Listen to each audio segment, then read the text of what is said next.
Clive. How may I help you today?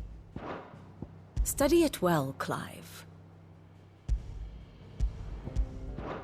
Thus ends today's lesson.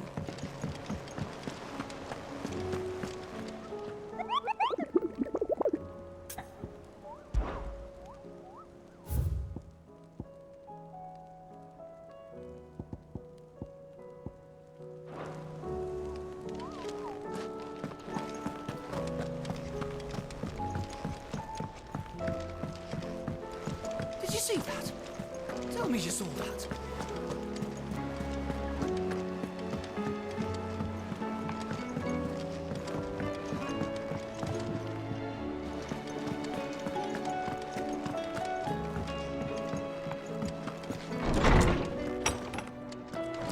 Is a storm coming soon? Will there be thunder?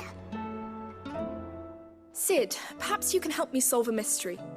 I can certainly try. Who's gone missing this time? It's not who, but what. Mid's scales, the ones she made for her workshop. I borrowed them to teach the little ones about weight, and shortly after the lesson, well, they vanished. My first thought was that they'd taken them off somewhere to play, but when I asked, they swore they had nothing to do with their having disappeared. Which almost certainly means they had everything to do with it. Perhaps a visit from Sid will jog their memories. I think it just might. Thank you. I don't like to imagine that my pupils would lie to me. But if they have, I'll have no choice but to discipline them accordingly. They were in the atrium when I last saw them, as always.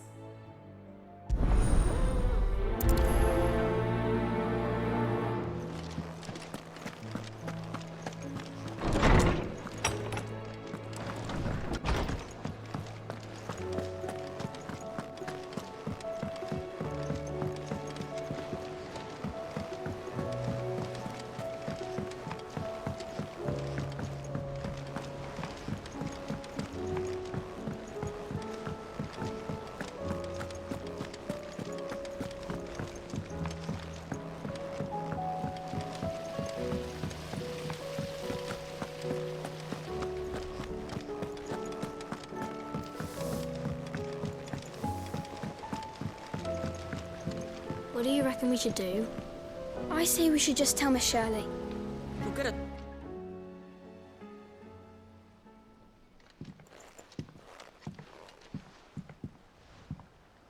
Sid! Hard at your studies, I see. And what is that? It's not a set of scales, is it? No. Of course it isn't. Well, not anymore, it's not. Oh, And just how long hasn't it been one? we're sorry. But we didn't break them. We dismembered them. Just like Miss Middledore showed us.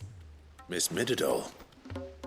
And why would she have you dismembering her creations? Because that's the only way to become a ninja-neer. Miss Middledore said, the best way to see how something works is to take it apart and put it back together again.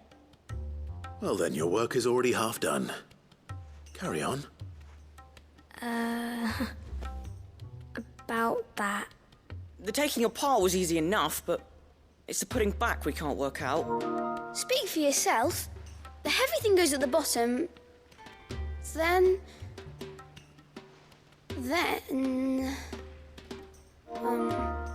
You three need to learn to take responsibility for your actions. So let's have a look at these parts with fresh eyes, shall we?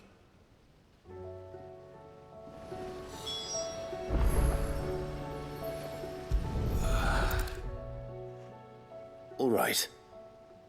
Everything here was once part of Miss Middeldoll's scales. Every piece has its own role to play, and each is just as important as the others. If even one of them is missing, the scales won't work. So let's think about what those roles might be. You already know one of the pieces, the body. Its role is to support everything else. But what of the others?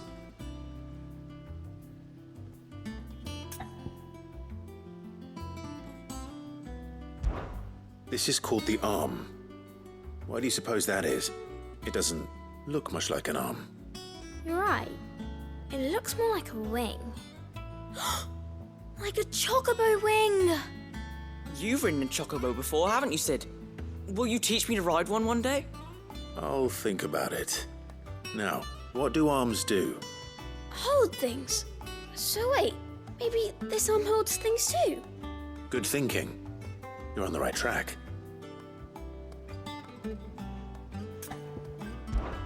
These round parts are called the pans. You all know what a pan is, don't you?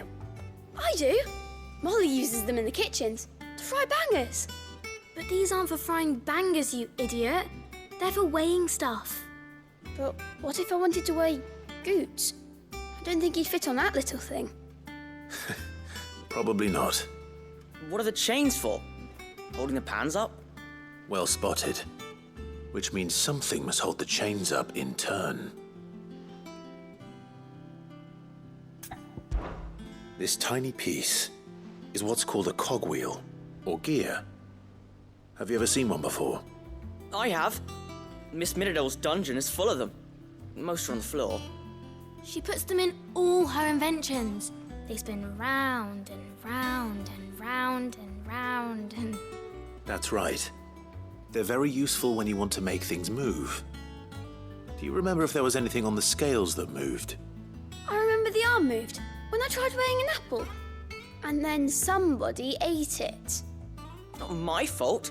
You shouldn't have tried weighing it before lunch. You know what part's supposed to move and how it's supposed to move.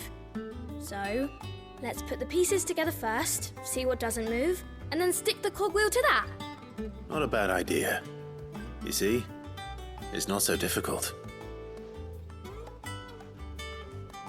So, now that we've taken stock of the parts and learned what they do, what do you think?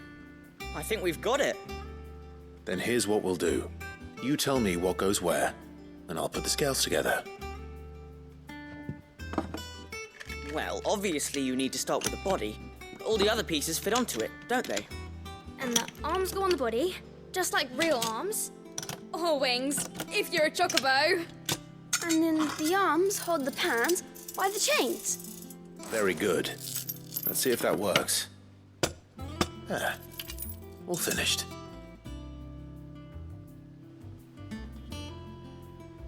Yes! We did it! Well, with Sid's help. Oh, I just put the pieces together. It was you three engineers who showed me how. That's right. We're Miss Midadol's hares. Her hairs. Yeah, hares for the future. She's showing us her secrets now, so we can help out the hideaway when we're older. What do you think, Sid? Are we almost ready? With a little more help from Miss Midadol and Miss Shirley, I'd say it won't be long at all. You hear that? It won't be long. Until then, though, do try to be honest with Miss Shirley.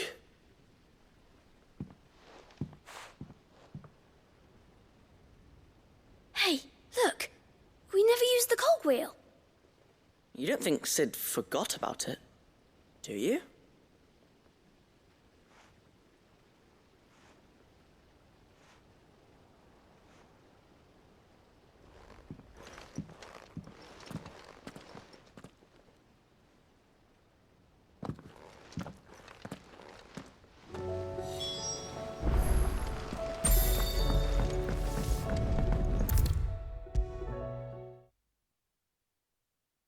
Is a storm coming, Sid?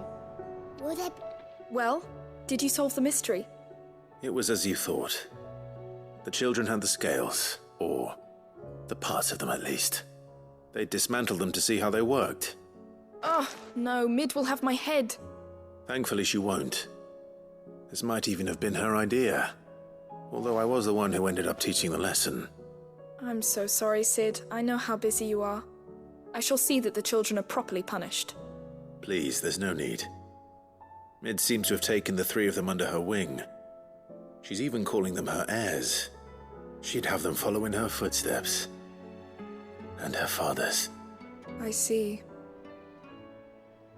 Sid, do you know why Mid has been spending so much time at the hideaway of late? She told me it was because her studies have been interrupted by events in Canva. Is that not true? No, it isn't. The university offered her a commission. In exchange for full tuition, room and board, they asked her to oversee the design of several new war engines.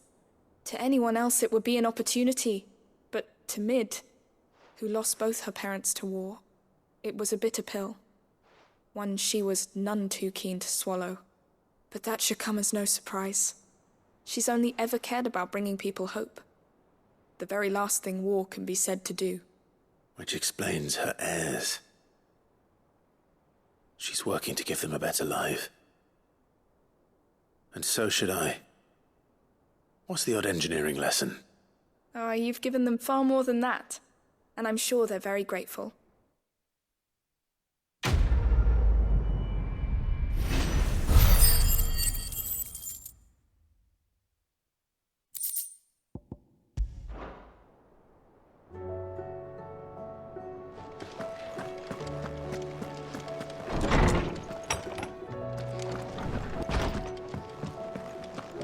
Seems the hideaway's lost its appetite. Blasted book! Can you... Here, you put me in this situation, Clive. You can bloody well get me out of it. I need a hand with a recipe. Are you sure it's me you're looking for? I'm not much of a cook. I'm all the cook will be needing, thank you very much. What I want from you is a little of your time, right? Oh, and perhaps your sword. You remember Ivan's stew, right? Well, despite the look of the thing, and that awful stench, people wolf it down.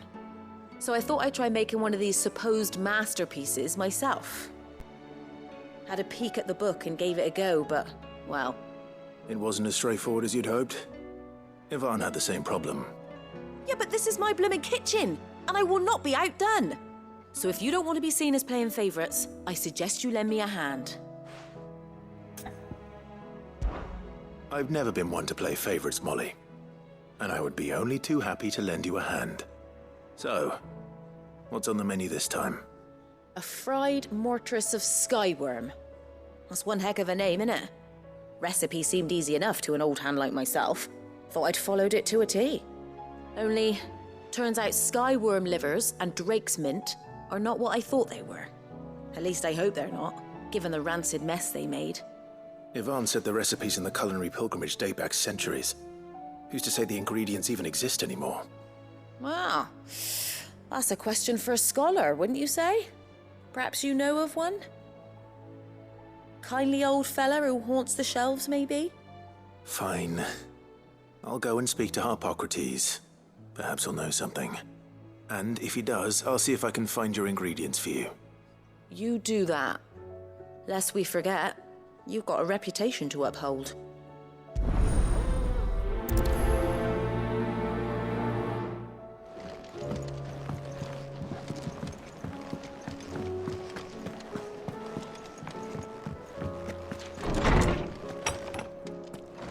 Is a storm coming soon? Will there be thunder? Lawsman Harpocrates. I've come to pick your brain if you don't mind. It's about the book you lent Ivan. Valisthea, A Culinary Pilgrimage, a classic. One of my favorites, in fact. The young man did a wonderful job with the Chance's stew. I do hope we shall be able to sample more such marvels in due course. That's actually why I'm here. I don't suppose you know where I might find skyworm livers and drake's mint. So the fabled Sandbricois delicacy is next on the menu. Delightful.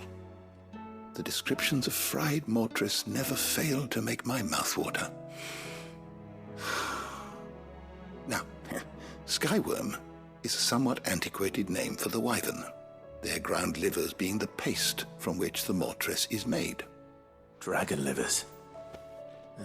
How very Sandbricois. One would have thought the disciples of Bahamut would have a touch more reverence for their icon's brethren, but apparently not. I believe the specific dragon the recipe demands is the blueback wyvern, said to be the very color of the sea beside which it resides. So we know where to look for our liver. But what about the drake's mint? Saint's bonnet in contemporary parlance, a herb which grows along the North Reach coast. I gather that one can locate the cheerful yellow flowers by their heady scent alone, so I'm sure you'll have no trouble finding them. I may add that people once believed game was best served with the flora that sustained it in life. In which regard, fried mortress of skyworm is undoubtedly a typical dish of the time. Meaning that if I find one, I find the other.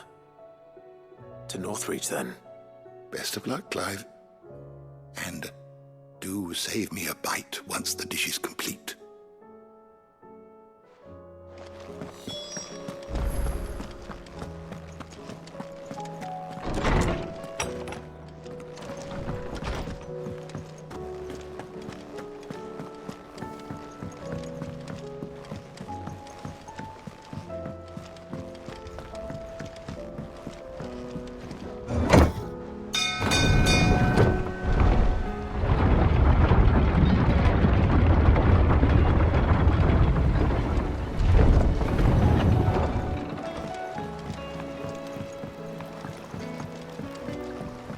I'd say we were in for a storm.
It's like a dream.